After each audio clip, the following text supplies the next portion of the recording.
मोठं यश मिळालंय, घवघवीत यश मिळालं आहे. काय पूर्ण महापौर होईल, काय चर्चा आहेत, काय नाही, कसं काय होणार आहे? आम्हाला महाविकास आघाडीला परभणी महानगरपालिकेमध्ये स्पष्ट असं बहुमत मिळालेलं आहे.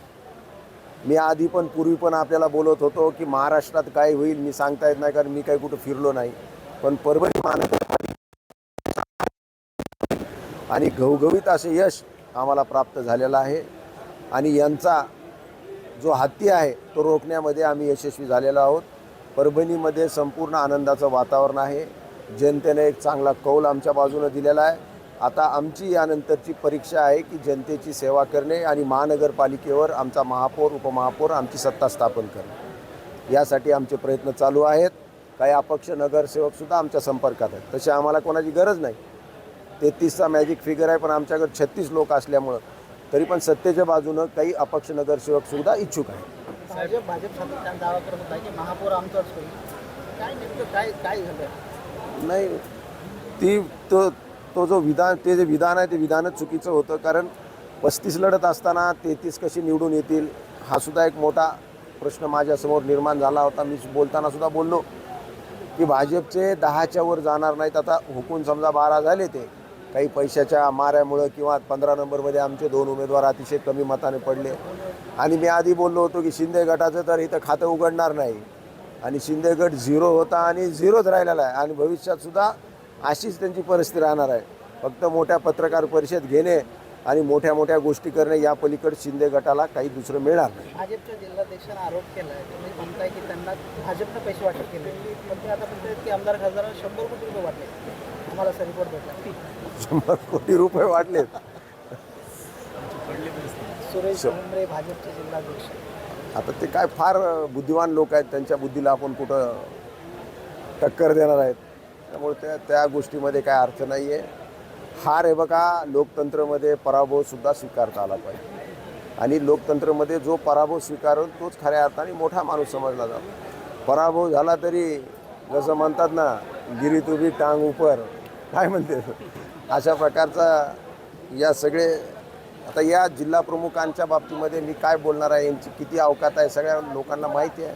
चौकशी लावावं लागेल म्हणले, 100 कोटी कुठून आले? चौकशी आधीपासून लावत आलेत, परतही चौकशी लावा. तुम्हाला काय दुसरं ईडी मागं लावणे आणि लोकांना त्रास देणे या पलीकडे तुम्हाला काही येत नाही. पण जनतेनं आता सगळ्या गोष्टी ओळखून घेतलेल्या आहेत आणि ही निवडणूक महाराष्ट्रासाठी खूप महत्त्वाची होती.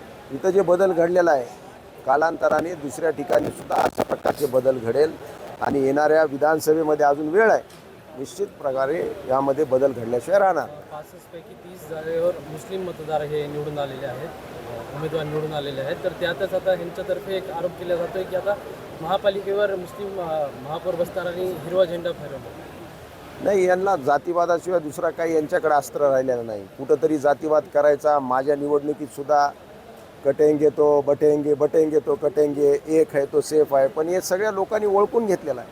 आता परभणीचा जर तुम्ही अभ्यास केला तर आमच्या किंवा काँग्रेसमध्ये सुद्धा हिंदूचे खूप मोठ्या प्रमाणावर लोक निवडून आलेले आहेत. शेवटी या शहरामध्ये अल्पसंख्याक लोकही राहतात. पण 2014 नंतर तुम्ही पाहिलं असेल की कुठं एक साधी दंगलसुद्धा झालेली नाही. सगळे लोक गुणागोविंदाने एकमेकाच्या सुखादुःखामध्ये येत आहेत. म्हणून येऊन कुठंतरी आग लावून देणे आणि आग लावल्यानंतर त्याचा फायदा आपल्याला होतो का? हिंदू मुस्लिम करणे किंवा एक आहे तो काय सेफ, याचा काय अर्थ झाला? या महाराष्ट्रामध्ये, या देशामध्ये 80% हिंदू लोक आहेत आणि म्हणजे बतेंगे तो कटेंगे ह्याचा काय अर्थ झाला? 80% लोक असताना हिंदू तरी सेफ नसतील तर मग कुठं सेफ असतील हिंदुस्थान सोडून? हा सुद्धा मोठा प्रश्न आपण त्यांना विचारला पाहिजे. अल्पसंख्याकांना न्याय मिळणार का? त्यांचा महापौर बनवणार? अल्पसंख्याक आमच्याबरोबरच आहेत, सगळा समाज आमच्याबरोबर आहे. अशा कोणत्याही समाजाला आम्ही डावलणार नाहीत. पण शेवटी एकच पद असते, 2.5 वर्षे त्यामध्ये पदामध्ये आहेत, उपमहापौर पद आहे. सगळ्यांनी मिळून बहुमताने एक चांगला उमेदवार आम्ही निवडू आणि त्यामध्ये कोणत्याही जातीवर अन्याय होणार नाही हे सुद्धा दक्षता आम्ही घेऊ.